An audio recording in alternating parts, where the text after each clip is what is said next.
de Deus, ele é expressado e ele se expressa de alguma forma dentro da nossa família. O final do ano é uma data muito importante para mim, certamente para vocês, porque é quando nós olhamos para trás, agradecemos a Deus o ano de 2023 e ao ano de 2024 agora, um novo ano, novas oportunidades e coisas novas que podemos fazer. Nesse ano de 2024 eu passei a virada do ano com a minha avó. Comecei o sermão de hoje falando isso, inclusive, esse ar-condicionado aí, tio Ricardo, parece que ele vai levantar voo, hein?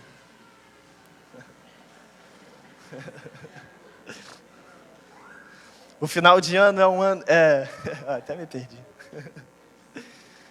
Mas é uma data muito importante para a gente, essa virada do ano, e eu decidi começar o sermão falando disso, porque as duas últimas viradas do ano eu não tive a oportunidade de passar com a minha família, então eu passei com a minha avó, em Casimiro de Abreu. Foi uma data muito especial, com meu irmão, com meus pais, com os meus primos. E eu participei do culto lá na primeira igreja batista de Casimiro de Abreu, e uma mensagem do pastor Rafael me marcou muito, porque é um momento em que nós dormimos no chão, tem muitos colchões, e às vezes a gente se pergunta até para que o colchão está ali, porque a gente sente até a junção de um azulejo com o outro. De tanta gente que tem, é falta de colchão, é falta de coisa, mas está todo mundo feliz e ninguém se importa com isso. Hoje, janeiro, estamos aqui. Alguns de férias, outros não, mas estamos aqui com um único propósito de honrar, de glorificar o nome de Deus. Eu tenho certeza que Deus já está aqui, Ele já está falando aos nossos corações, Ele já começou o culto se expressando da forma que Ele tem que se expressar no seu coração. Então eu peço que nesse momento você se feche para tudo que possa te atrapalhar a escutar o que Deus tem para falar para mim e para você nessa manhã. Peço aos irmãos que abram a Bíblia em 2 Samuel, capítulo 16.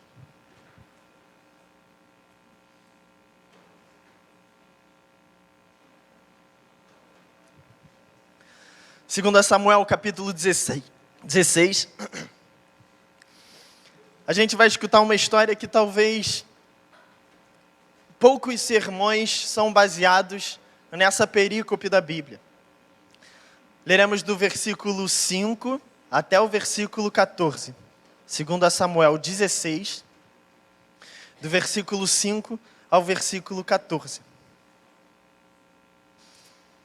Vou pedir que os irmãos fiquem de pé para que nós possamos ler isso juntos.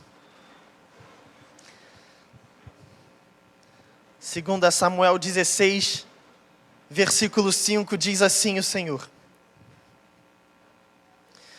Chegando o rei Davi a Baurim, um homem do clã da família de Saul, chamado Simei, filho de Gerá, saiu da cidade proferindo maldições contra ele.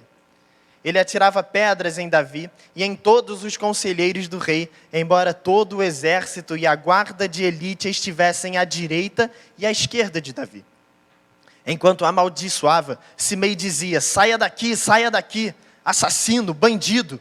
O Senhor retribuiu a você todo o sangue derramado na família de Saul, em cujo lugar você reinou. O Senhor entregou o reino nas mãos de seu filho Absalão. Você está arruinado, porque é um assassino. Versículo 9. Então Abissai, filho de Zeruia, disse ao rei: por que esse cão morto amaldiçoa o rei, meu senhor? Permita-me que eu lhe corte a cabeça. Mas o rei disse: que é que vocês têm a ver com isso, filhos de Zeruia? Ele me amaldiçoa porque o Senhor lhe disse que amaldiçoasse Davi. Portanto, quem poderá questioná-lo? Disse então Davi a Abissai e a todos os seus conselheiros: até meu filho, sangue do meu sangue, procura matar-me.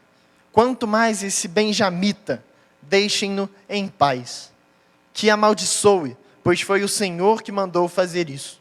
Talvez o Senhor considere a minha aflição e me retribua com bem a maldição que hoje recebo.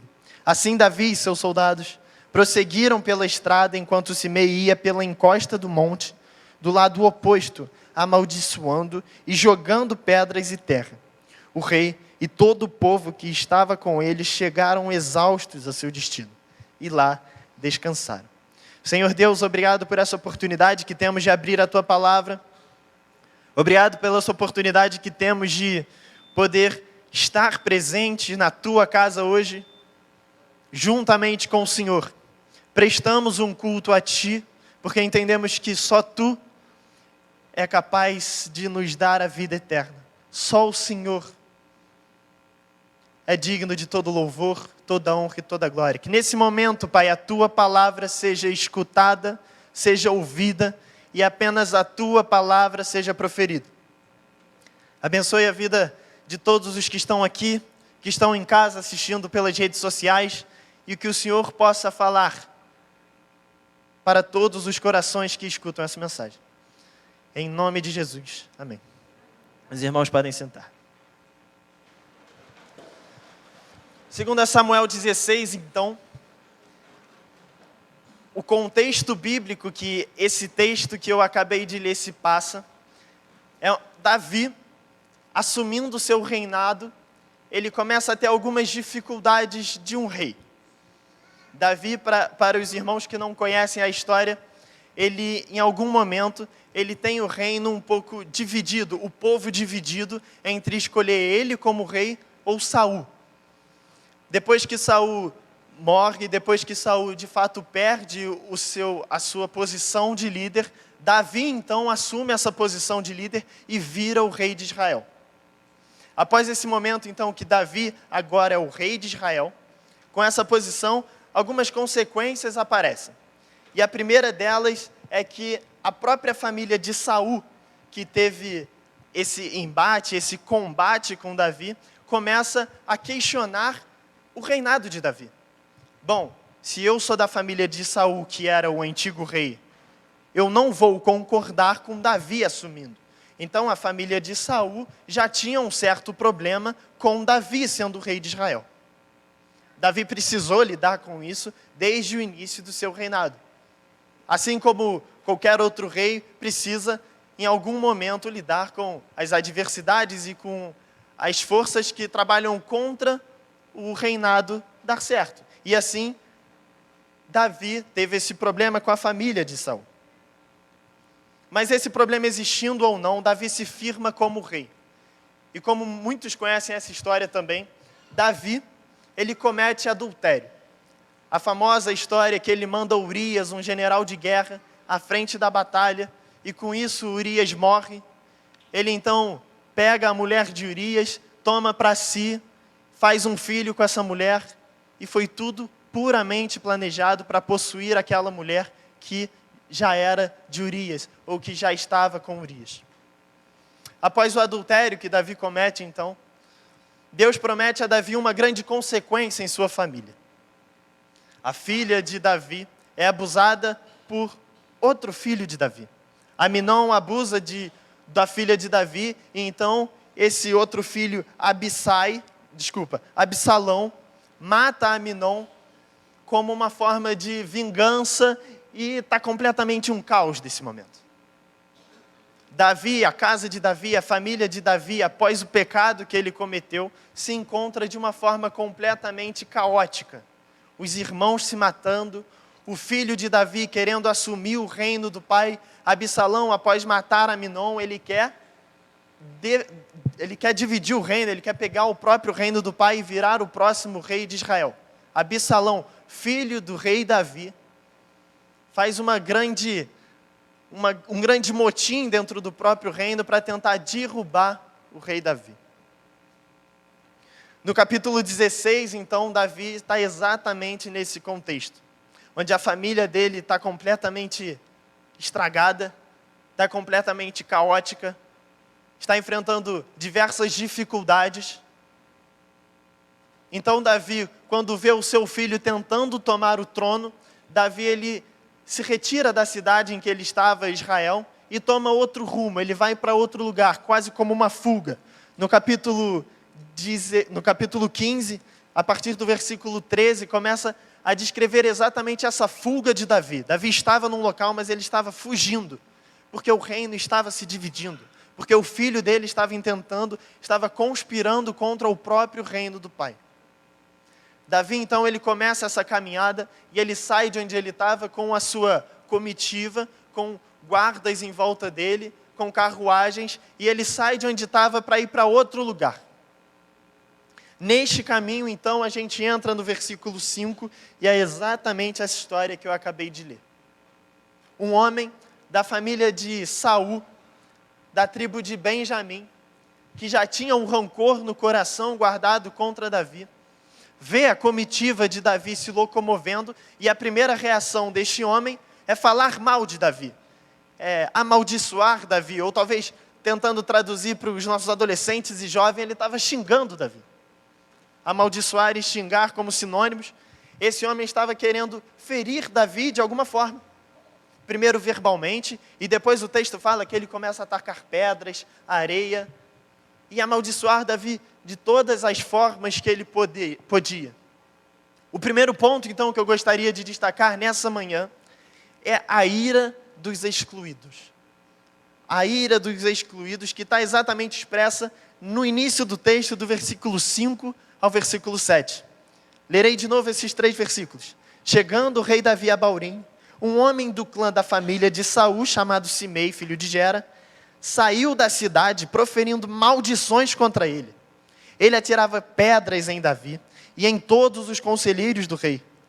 Embora todo o exército e a guarda de elite estivessem à direita e à esquerda de Davi, ou seja, a guarda de Davi rodeava ele estava cercado por guardas. Enquanto amaldiçoava, Simei dizia: saia daqui, assassino, bandido. Esse homem então, que é da família de Saul, da tribo de Benjamim, ele também é do povo de Deus. O primeiro ponto, que é a ira dos excluídos, é exatamente entender que esse homem, ele faz parte do povo de Israel. Davi, como rei de Israel, ele sim lidera todo o povo e todas as tribos, inclusive a tribo de Benjamim e a família de Saul. Esse homem, então, a xingar Davi, a amaldiçoar Davi, desejar o mal ao próprio rei, ele está criando um abismo entre ele e o rei. O título desse primeiro ponto que eu botei aqui no meu rascunho, a ira dos excluídos, tem a ver exatamente com esse homem que, sabendo ou não, querendo ou não, ele é da mesma família, ele é do mesmo reino que Davi. Ao xingar e ao amaldiçoar, então, ele cria uma exclusão entre ele e o reino, entre ele e o rei, entre ele e Davi, por mais que ele concorde ou não que Davi seja o rei. Não interessa nesse momento da história se Saul é o rei ou não. Saul já morreu. Neste momento da história, o rei é Davi. E quando esse homem amaldiçoa e deseja o mal e joga pedras e intenta contra este que é o rei, ele está exatamente excluindo, ou se excluindo dessa família e desse reino, ou excluindo do coração dele Davi. E é muito interessante pensar que na nossa família, certamente na família de vocês e na nossa igreja e no reino de Deus, algumas pessoas fazem isso. Se excluem de algo que não concordam, se excluem de algo que não concordam. Como ilustração, a primeira coisa que veio à minha mente é exatamente uma criança que briga, uma criança que faz birra. Meu pai, é minha autoridade. E quando eu sou criança, eu vou ter que ir para casa com meu pai. Eu vou ter que dormir na casa com meu pai. É meu pai que me alimenta. É meu pai que faz tudo para mim. Eu fazendo birra, eu fazendo pirraça, saindo, batendo porta, desejando mal ao meu pai, simplesmente porque ele não fez algo que eu quero, mostra infantilidade. Todos nós já fizemos isso em algum momento da nossa vida. Todos nós já passamos por isso em algum momento da nossa vida. E é interessante pensar que até hoje nós fazemos isso com algumas coisas. Certamente a gente vai parando de fazer isso com os nossos pais, porque nós vamos crescendo, nós perdemos o contato diário com os nossos pais, mas a nossa reação diante das dificuldades e dos problemas da vida continuam acontecendo. Simei, ele enxergou um problema, ele enxergou uma dificuldade na sua trajetória. Davi e Saul, quem devo apoiar? O meu parente ou o rei de Israel escolhido por Deus? Quem devo apoiar? O homem que é da minha tribo ou o outro homem de outra tribo? A dificuldade estava visível diante daquele homem e ele escolheu se irar contra Davi. Ele escolheu xingar, amaldiçoar, jogar pedras e desejar tudo de ruim para Davi. É interessante pensar que o excluído aqui é exatamente ele. Porque o reino de Israel, o reinado de Davi, ele aconteceria independente deste homem. O reinado de Davi aconteceria e seria levado para frente e teria sido tão grande quanto foi, independente do que Simei fez. Esse homem se excluir, então, afeta apenas o coração dele. Afeta apenas a probabilidade dele de participar e de ter o privilégio de participar dessa família, desse reino de Deus. Trazendo então uma aplicação para a nossa vida hoje. Pensar que sempre que há um conflito de ideias, há exclusão. Sempre que há conflito de ideias, há exclusão. Se eu sou fluminense, meu time fluminense, e eu vou conversar com o irmão Carlos Marcos, que é flamenguista, em algum momento vai haver algum tipo de exclusão. Ou eu vou ter que excluir a minha ideia para me achegar a ele, ou eu vou excluir o irmão Carlos Marcos porque não concorda com a minha ideia. Eu falei de futebol porque é alguma coisa tosca para muitos irmãos. É uma coisa que talvez aqui quase ninguém ligue. Mas pensar que talvez a política seja um campo onde eu vou colocar a política acima de outra pessoa. Eu posso pensar em qualquer outro assunto que eu coloque acima de outra pessoa. E há duas possibilidades. Ou nós iremos excluir as nossas ideias para podermos participar dessa família, para podermos participar do reino, para podermos participar da igreja, ou eu vou excluir a pessoa e vou acabar me excluindo, me afastando. Quando eu estava escrevendo e quando eu estava pensando nessa ideia, me veio muito a ideia de que doutrina não é discutível. Eu não estou falando aqui sobre o que a Bíblia fala do que é certo e errado. Não estou aqui falando de que os 10 mandamentos, não estou entrando nesse mérito. Eu estou falando sobre coisas secundárias, sobre coisas que não agregam ao reino de Deus. E quando eu e você colocamos alguma coisa desse tipo entre a sua relação com a minha pessoa, existe exclusão, existe afastamento. Eu posso, a partir de agora, falar só com pessoas que torcem para o Fluminense. Mas a igreja vai se dividir. Eu não vou conseguir viver em família aqui na igreja, simplesmente porque eu só vou falar com pessoas que torcem para o Fluminense. Eu não posso, então, excluir todas essas pessoas, até porque senão, nos adolescentes, acho que eu seria quase o único. Eu e o Elias, né, Elias? Cadê o Elias? Olha lá, o Elias lá. Botar ideias, então, acima de pessoas, nos afasta. Nos afasta e nos exclui. O reino de Deus está acontecendo. A segunda igreja batista em Petrópolis, sendo uma agência do reino de Deus, está acontecendo. Com divergências, sem divergências, ela está acontecendo. E ela vai continuar acontecendo. Você que está em casa, você que está aqui hoje, isso é um convite para você deixar de lado as ideias que um dia te afastaram.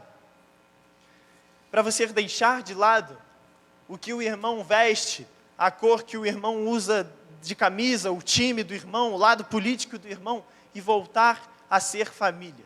E voltar aquele jantar de fim de ano, e aquelas risadas, e aqueles colchões pela sala, e aquela bagunça santa. Vamos dizer assim.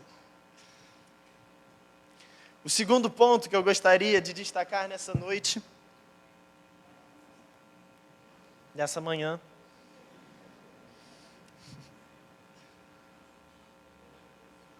Me desculpe.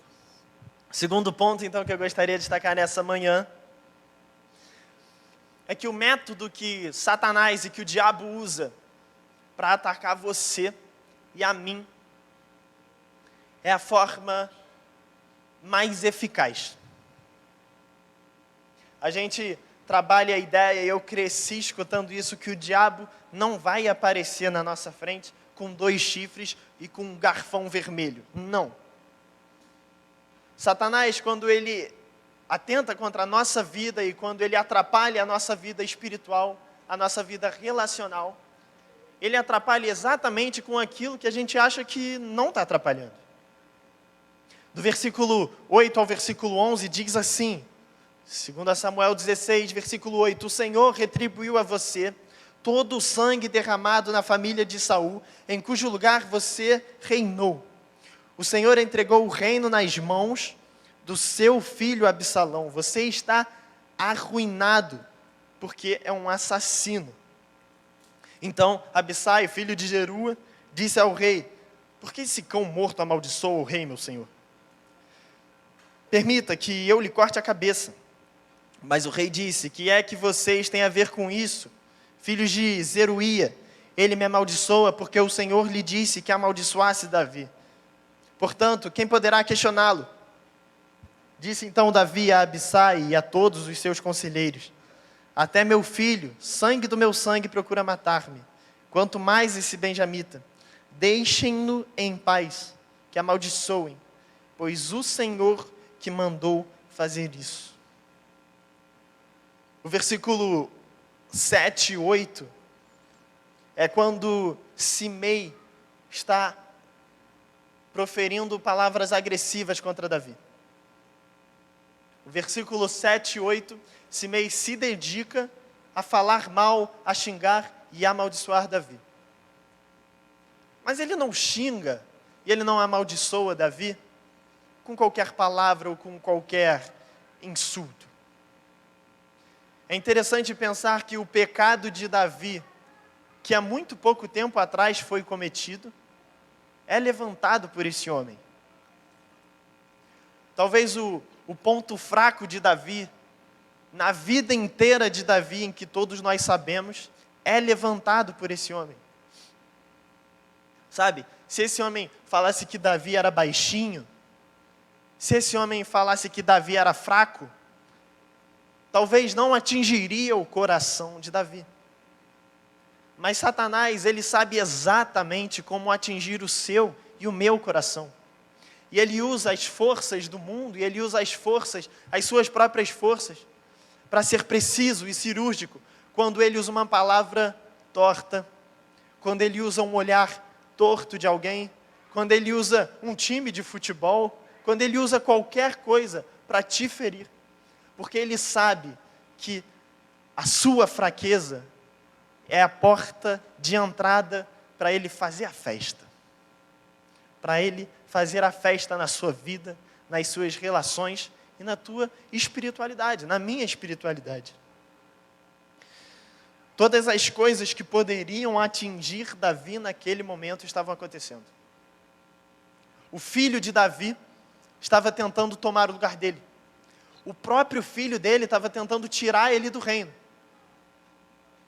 Não apenas isso. O pecado que ele cometeu naquele momento estava sendo levantado em público, aberto para todos. Que ele era um assassino, que ele tinha traído, que o sangue estava escorrendo nas mãos dele. E é muito interessante a gente pensar que Davi, sendo rei, ele precisa necessariamente de que os seus súditos estejam com ele. Existe uma grande diferença entre imperador e rei, entre império e reinado. Por que nós falamos que nós participamos do reino de Deus?